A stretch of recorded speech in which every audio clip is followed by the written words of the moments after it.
Good morning, friends, and welcome to this morning's espresso shot. I'm so looking forward to sharing my thoughts with you today. So let us begin without further ado. Let's do the heart flow technique. So just place your awareness in the area of the heart. Take slow, deep, gentle breaths and just visualize or experience these flowing in and out of your heart. Slow, deep, gentle breaths, drawing them into your heart for about 5 seconds, and then exhaling for 5 seconds. And just experience your body slowing down with each breath, harmonizing and balancing your autonomic nervous system, allowing your body to send a signal to all your organs and your cells that all is well, that entices your executive functioning to take the forefront of the decisions that we're going to make today. Slow, deep, gentle breaths, experiencing them flowing in and out of your heart, breathing a little slower, a little gentler than you normally would.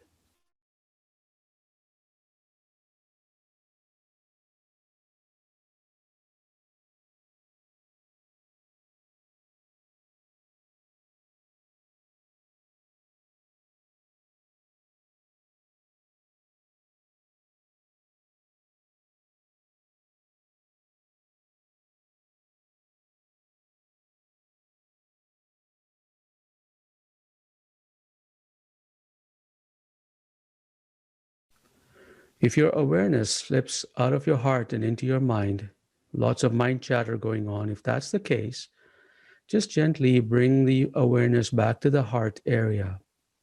The heart is at the center of the autonomic nervous system, and it influences 90% of all your automatic bodily functions. So let's bring our awareness back into that area and that space.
Wonderful. Thank you so much for joining me today. And now for the 5 minutes of things that make me go, And this was a zinger for me this past week. I learned how I respond to grief. And I thought I'd share that with you because it's something that has affected my life, and I wanted to share that with you. So let us share. Let me share with you uh, how I managed grief, or how I realized what grief was, and then perhaps some of this you can relate to, and then what I discovered about the process of grief. So a 27-year-old man, very close to my two daughters, transitioned a week ago. He died completely unexpected. Now, this individual, I knew of him, but I wasn't that close to him. So the grief process was not that deep for me as it was for the parents of that child. But what was really hurtful to me or sad for me was the fact that my daughters were grieving deeply, deeply, deeply grieving because they were close to this person. So all of a sudden, my first reaction was to jump in and support my daughters. And, in going through that process, I realized that, I was jumping in and I wasn't even checking in with myself to see where I was grieving. And I realized that I wasn't really truly deeply grieving this other individual, although I was saddened. But at the core of my grief was a couple of things. Excuse me. Was a couple of things. The first is I was grieving for my daughters. My daughters were taking it hard, and I felt sad for them. I felt sad, truly sad for them. And I really felt helpless in helping them. The second thing that I was really, truly grieving, and perhaps that overtook me even more, are what the parents are going through. And, what is it that I would do if I were in their situation? How could I don't think I could handle that. And that was what's going through my mind. I realized very quickly, it took me a day or two, that I made it all about me. I made it about me is because the pain I felt for my daughters and the pain I felt for the parents, and then projecting that onto me, saying, what would happen if I was in that situation? I couldn't even handle that. And so I quickly realized that I need to stop making this about me. But at the same time, I also realized that I myself was grieving, even though I had denied it in the beginning. Grief is something that overtakes us. We don't even know that we are in that state of grieving until it's down the path, and then you realize that you're grieving. And there are some biological effects of grieving. Like, for example, if I'm grieving, but I'm not acknowledging I'm grieving, I still have stress response in my body. I'm feeling for others. If I'm feeling for that person, I still have the same biological response. So one of the things that I learned about the grieving process is the fact that I really need to check in with myself. I really need to do the technique we just did.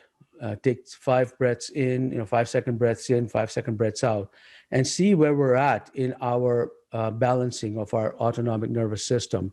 If we feel calmer and more level-headed at that point in time, that's from that point in time, that's when you can ask the question, okay, what am I really grieving here? If I'm grieving the fact that I could have been them, and then to turn that around into gratitude that, in your situation, you're not experiencing what they're experiencing, that there's a bit of gratitude. There's a bit of gratitude also in the fact that they're getting a lot of support. And that was the other thing I had to make peace with, is my daughters didn't need my support. The support that I could give them was just to hold space, let them know I was there. They didn't need my support as much as they needed other family members who were closer to the gentleman that died, closer to him. And that was, they had a very strong support system going. So I felt helpless, and I felt like I needed to do something, but I also held back quite a bit because I realized that they have received a lot of love and support in that whole family. So I stepped back, and I was there. I was checking in, of course, as a dad would check in. But all the time, I would check in with myself as well. So the most important thing when we're grieving is, first of all, check with ourselves. The second thing I wanted to share with you before we move on to the next phase is, even if you think you're not grieving, check in with yourself. I didn't think I was grieving. But then when I really kind of didn't have anybody else to take my attention away, because they were fully supported, I had to really stay in my thoughts alone and deep in my thoughts alone. And when I started taking those deep breaths in and out, and I started practicing some of the techniques and the technique that we're going to practice together next, I realized that I was grieving, and then it lifted slowly. and I'm able to actually do something about it. And I want to share with you what I did about it as turning the grief into inspiration. All right, so let us place our awareness in the area of the heart. And let us do this gratitude practice. Place our awareness in the area of the heart and do exactly what we did before. Slow, deep breaths, experiencing these flowing in and out of our heart. And then experience gratitude. Slow, deep breaths, inject gratitude into your heart. What is it that we need to be thankful for this very moment? Put a gentle smile on your face.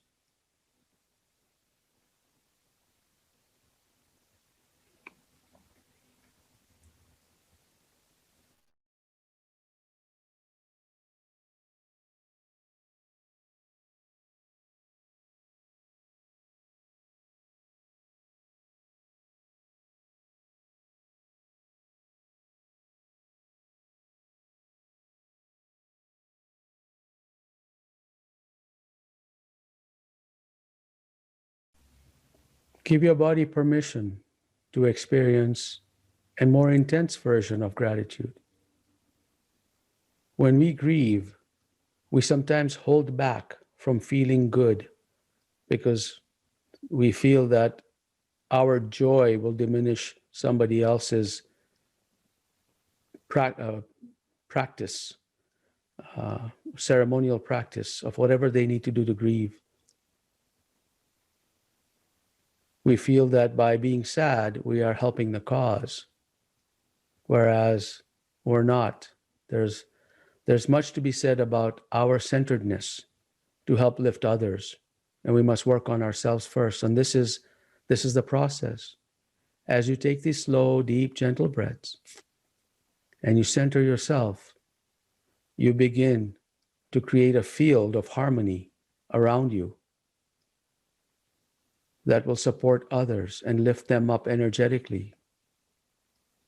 So the first step in managing grief is to manage ourselves and to experience gratitude, appreciation. Recall those emotions right now. Experience centeredness so that others may be lifted by your energy field.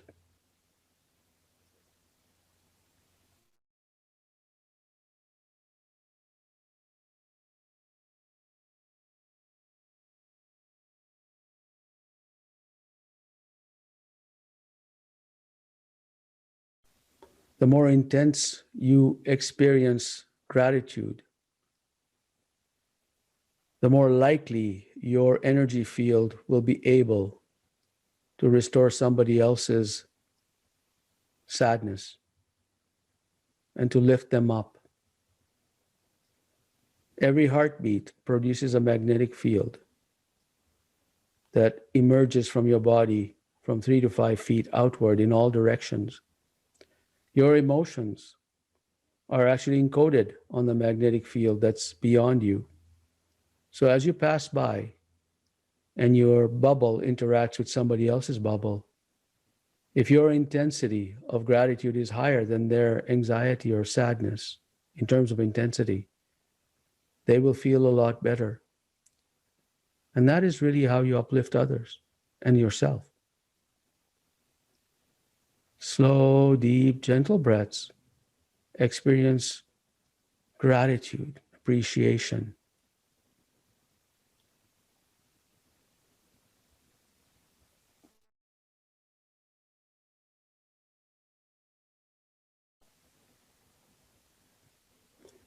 Wonderful.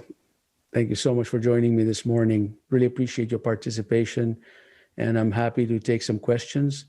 So type those questions in the chat area, and if I can be of service to help you overcome grief, perhaps restore your energy balance. I've done that for others. I've had to do it for myself. So I can say I'm an expert at this because I've had to deal with a lot of this for myself. So let me help you do that. I'd like to share with you what I mentioned to you earlier in this broadcast was that, one of the things that we want to do whenever we experience grief is to turn grief into inspiration. And I give an example of Terry Fox. Many of you are aware of Terry Fox and the way he dealt with grief. He was diagnosed with cancer. He was an amputee. He knew he had terminal illness. And what did he do? He turned it into inspiration and traveled across Canada. He actually had walked from one ocean to the other, east to west. And he dipped his foot in both of those, inspired others. And long after he's gone, we still remember him, and he inspired others. So he took grief and inspired others, and he continues to inspire. I took my grief and I did a small inspirational thing for myself to turn the grief into inspiration. And I created a webinar, a pre-recorded one, which I'll be releasing. It's called Dealing with Grief. And in this particular one, I go into a deep dive on some of the things that we watch out for in grief. But there's one thing that many people don't realize about grief.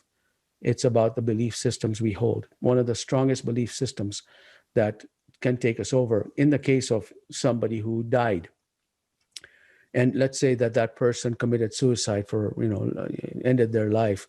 One of the strongest belief systems that we hold on to is the fact that God will punish the soul of this individual. Not everybody's there. I'm certainly not there. But there are people who feel that, and then their grief is doubled because they just lost their loved one. And now their belief system basically says that they're going to, this person is not going to be in the arms of God, because God is shunning this person. Nothing could be farther from the truth, in my view anyways. But I'd like to unpack some of these things in my program. So Q&A, I've got some comments coming through. Good morning, Claire and Carol. Thank you so much for joining me. Thank you for your comments. Appreciate it. Marie, Josie, thank you. My pleasure. It was healing for me to do this. So thank you for being a part of my healing, all of you.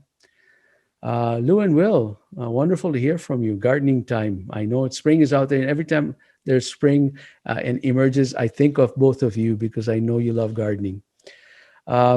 You state that was a profound personal insight about realizing that your empathy for the grievers was becoming about yourself. Helped me to see that I was doing this for another person, different issue. Yeah, you know what? Thank you so much, Lou and Will. This is something that I didn't really realize until I was thick into it. And given that I do a lot of this work for others and myself, I decided to be my own doctor and say, hey, what's going on with you? And I realized I made it all about me. So thank you for acknowledging that, Lou and Will. It's been a pleasure having all of you here. Thank you so much. I don't see any more comments coming through. So I'll say goodbye for now, and I'll chat with you next week. Same time, same place. Thank you so much.